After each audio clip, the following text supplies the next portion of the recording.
In this video I take you along two very early morning fossil hunts, hunting the early morning tides, looking for beautiful Jurassic ammonites and marine reptile bone.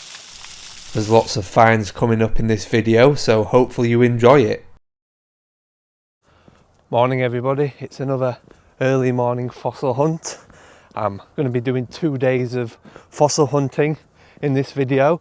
So the first one, it's a very early start. It's low tide now, so we should get a few hours on the beach. It's absolutely freezing this morning. No head torches needed. The sun should be going up very soon. I think we've timed it pretty well today. If you look at that, it looks like it's the start of a cracking sunrise.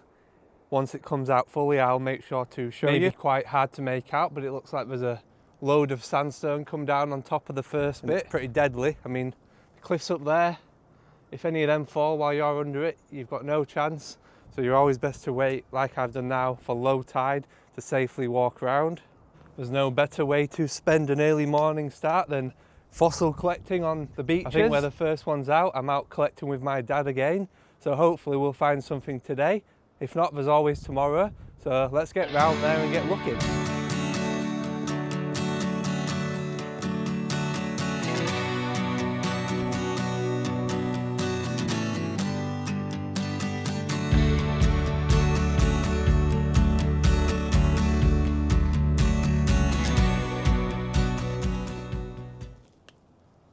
So we've got our first find of the day. There's quite a few worn Dactylosaurus ammonites on the inside of here. I won't be collecting it though, it's just a little bit too far gone for me, but you can see the numerous cross chambers of the ammonites running within the rock there. But this one will be left for somebody else who wants to find it. We're starting to get a little bit of visibility now, so you can actually see what's inside the rocks on the beach, which is good. So that looks like it could be an okay ammonite inside. You can probably see the keel sticking out there. Hopefully it goes all the way around. And that one's worth taking back and exploring with the air pen. As long as it goes around here, it should be a good one. So I've just split down this rock here, very green skinned pyritic rock, because I saw the edge of a Dactylosaurus on the inside. Now it is a very heavy rock, but the preservation inside will be fantastic. I prepared a few like these, and these are my favourite ones to prep out from the salt wick. You do need a very good air pen, something a little stronger tthan maybe a Dremel or whatever. The T-Rex is what I use, but I'm sure there's alternatives. The pyrite inside there looks brilliant, so that'd be a good one. That's left behind quite a trail. It's an aeroplane all the way over there. Kind of interesting in some ways.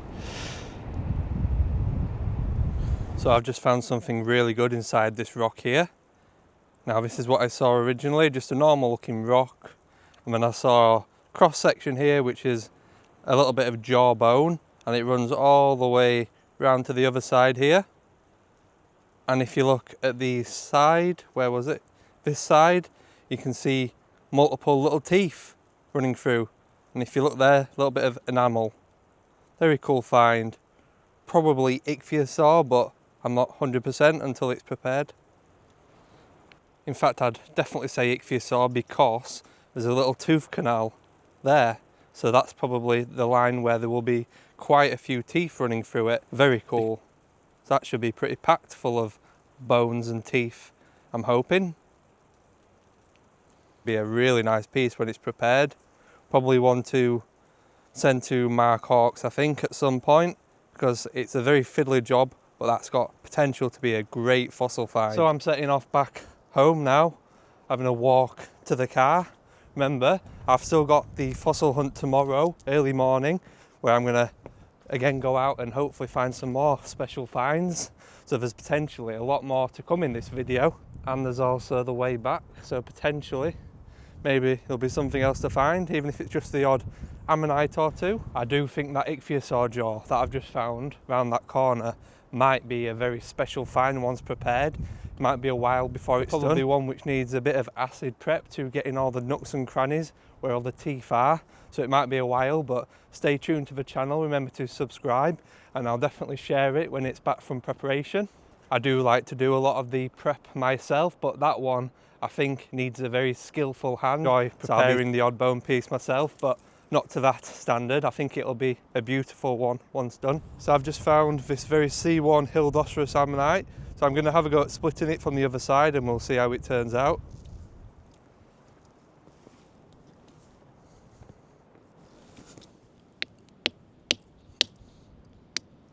Broke in half.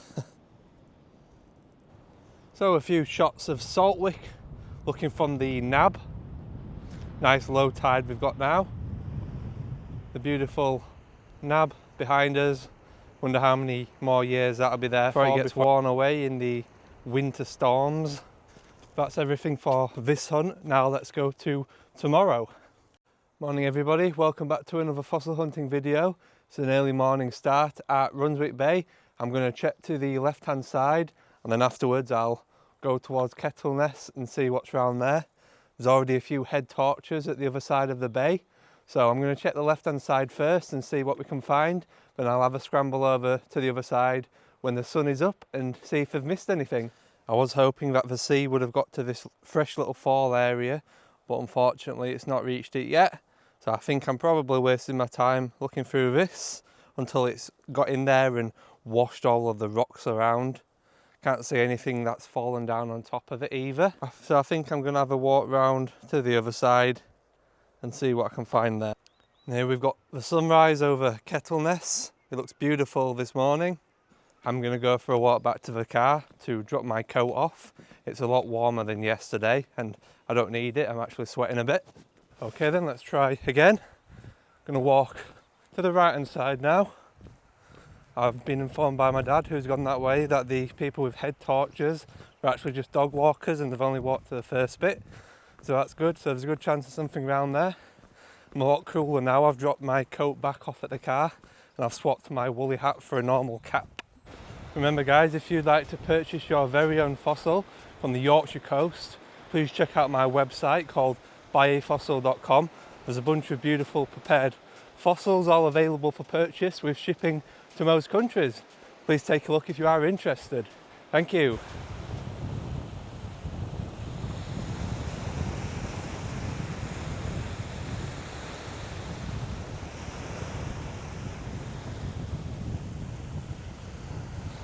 So I've just picked up this very interesting shaped cannonball nodule. Will be quite an interesting one to crack open. We'll see if there's out in it. Most likely not, but worth tapping.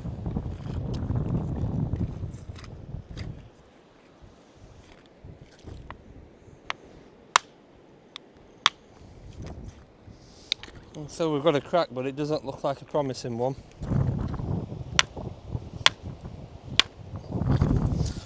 No, that was completely empty. It was an odd one to crack open as well.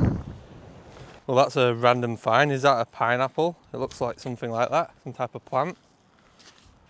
Very odd thing to wash up on the beach. That's a little bit different. There's what looks like a shell preserved on this piece of sandstone. I don't think I've seen many shells on sandstone, so pretty interesting. Not something I'm going to collect, but pretty cool to see.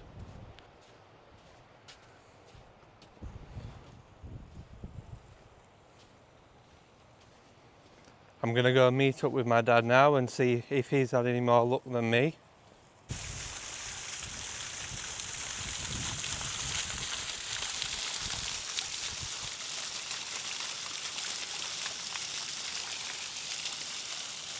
So unfortunately my dad's had just about as much luck as what I've had today.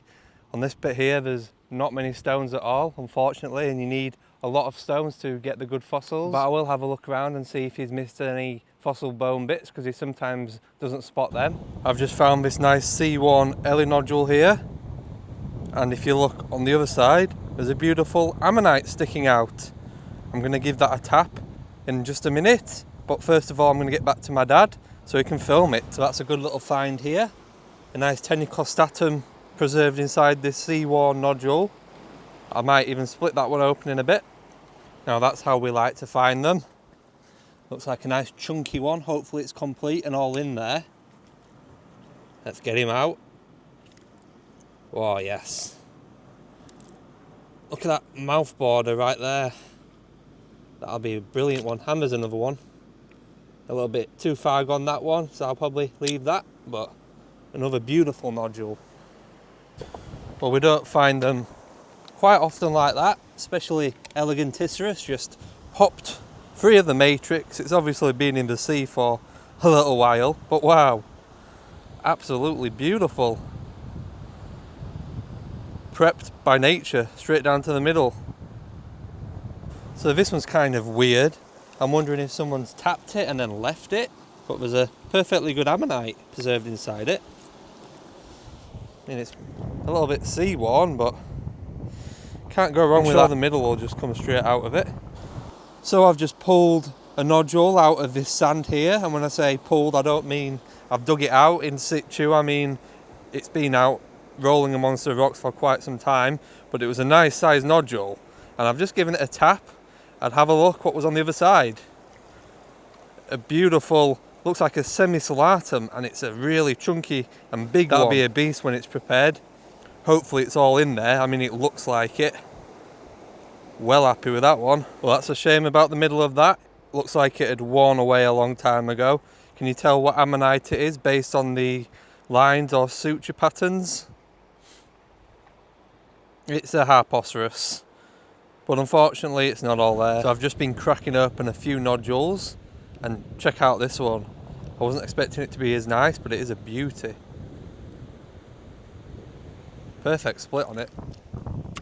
Needs a little bit of a clean up, maybe a bit of air abrasion, but wow.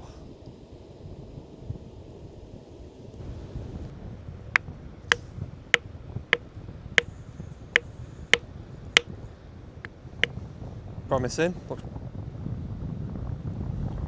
Very nice.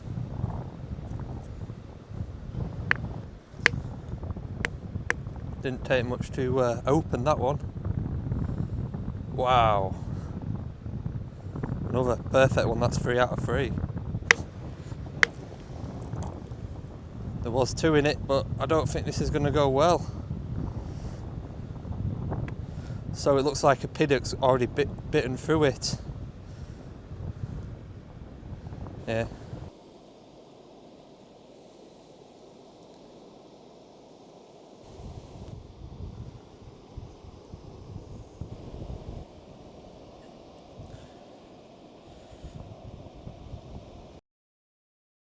So let's see if we can get this nice Ellie nodule to crack open well. Wow, that was easy. And there's the negative.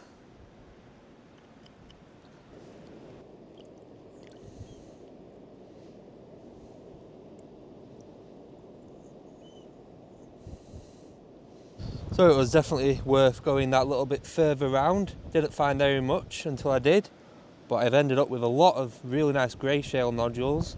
My dad's found a few of them, and I've just cracked them open on camera as well for you. Brilliant, worth coming out for all them. Just making his way back to the car now. It's ended up being a really good day for fossil finds towards low tide. It's a good job we went round further and explored a little bit more. Hopefully you've all enjoyed this video, and I'll see you all on the next one.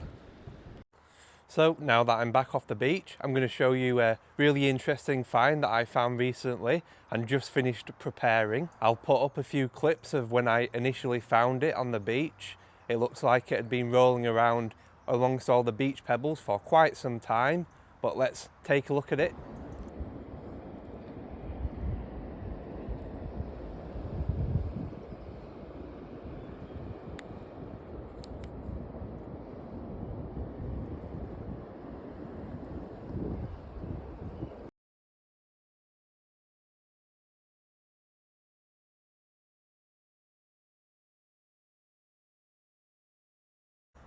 So hopefully you can see there's quite a few vertebrae preserved on this piece here. The rock is extremely pyritic. You might be able to see quite a few pyrite crystals and stuff which has formed. And then towards the other side, it was quite mineralized, which made preparation extremely hard. The rock itself is full of these veins. I assume they're septarian veins, which again made preparation very difficult. It's a very pyritic rock, so I'll keep an eye on that to make sure it remains stable. I don't want any pyrite decay affecting my fossil collection. So here they are. There's about 11 different ichthyosaur vertebrae preserved on this piece here. They're all from the tail end of an ichthyosaur, which is why I think it's gone in like a bendy L shape, which is really unique and interesting. It was quite a fun one to prepare, but it did take me quite a few hours, and I'm very glad it's now finally finished. Hopefully you've all enjoyed this video, and I'll see you all on the next one.